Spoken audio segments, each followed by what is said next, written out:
Because it is clear that when you have two genders in the country, and you encourage only one side of, one gender, you're not going to get the full potential of the people in your nation. So it's important to encourage the women to also come to the level of the men, so that together we can build this nation. It doesn't take a woman to have a child on her own and do whatever she wants to do. It takes a man and a woman. And trust me, when you have children and you don't give them good upbringing, you create serious problems for them.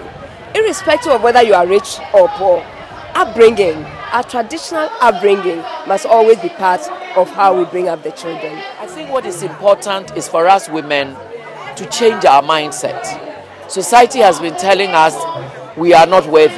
That is not true. When you look at nature, you know that without women, families cannot exist and cannot be brought up well. So every woman should recognize how important we are in God's scheme of things, how important we are to every community. Every worthy person in society has gone through the hands of a mother, has gone through the hands of a sister, has gone through the hands of a wife. And so women, we have a lot to give. Don't let's sit on our oars. Yes, the terrain may not be smooth, and there may not be all that we're looking for, but let's press on. Let's press on and make sure that our nation benefits from our presence, benefits from our wisdom, benefits from our nurturing, benefits from our resilience, and benefits from our multitasking and multi-talented things that we do. Women, we need to be brave. We need to be strong, as we have always been, and let's press on and make a difference. The women of this country are doing very well. And before the women can maybe be at par with the men, we need an affirmative action law. That is why the women of this country, irrespective of our political differences, we are supporting the cause. Led by our gender minister, yesterday like this, we all want to work with her from Circle to Independence Square. And then the message was just clear that we need an affirmative action law in this country. They should stop paying lip services to women empowerment. The MPP can pass that law because they have the majority in parliament. And then if you look at the speech of the president, even before he was elected, he said he will make sure that he will empower the women of this country. He will make sure the affirmative action bill is passed by parliament. So he has the majority.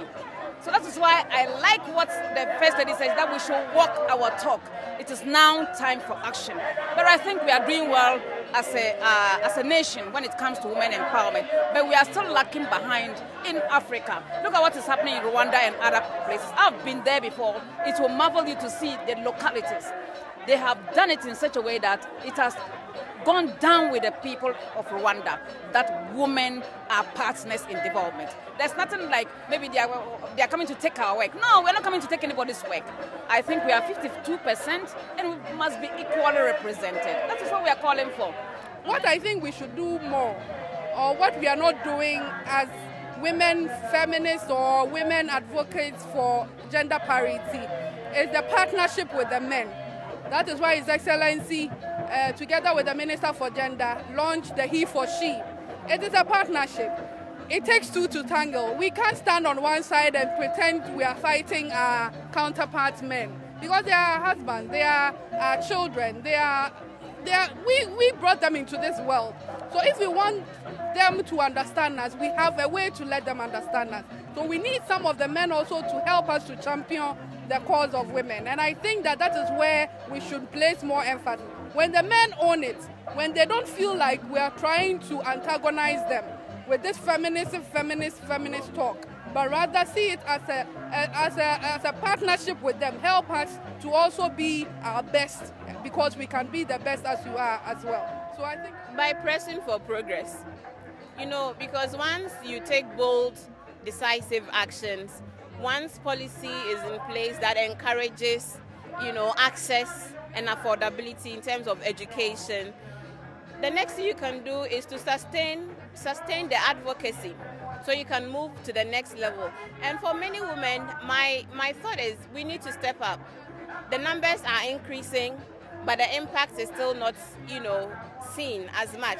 As we are saying, women are doing great in the classrooms, but in the world of work, they are not growing to become owners, managers, and leaders of big businesses. They are not controlling big money. I mean, global wealth is concentrated in the hands of men. And yet in the informal economy, it is women that are driving it, without which communities and societies will really collapse. But we are not giving it the much needed attention because women are controlling small amounts of money, right? So we need to step up. Happy Women's Day to every woman. In a way, we are doing something wrong and we're doing something right. The wrong things are we are not taking our time to achieve what God has given us. And some of us are afraid to come out as women. When I say afraid to come out, it's like I can be a musician, but my husband says, so I cannot be a musician. My husband says I should do this. That's what I want to do. At the end of the day, you end up with nothing. Let's believe in ourselves. What we are doing right is we've started letting people know that believe in yourself.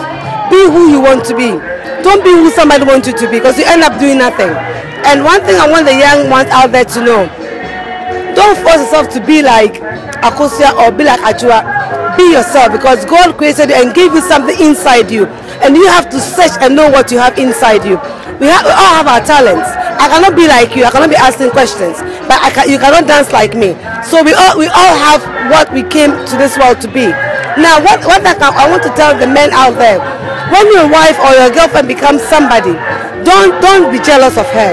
Because sometimes it's like, because you are this, that's why you are behaving like that. Because you are like that, that's why. But maybe what she's telling you is from her heart. It's true. Change and it will be good. And I'm telling you to change because you're a minister, because you are like that. And it doesn't help the women. The men out there, support your wives. And the women out there, respect your husbands. And then what you can do is, you have to understand each other until the world will be a very better place to stay.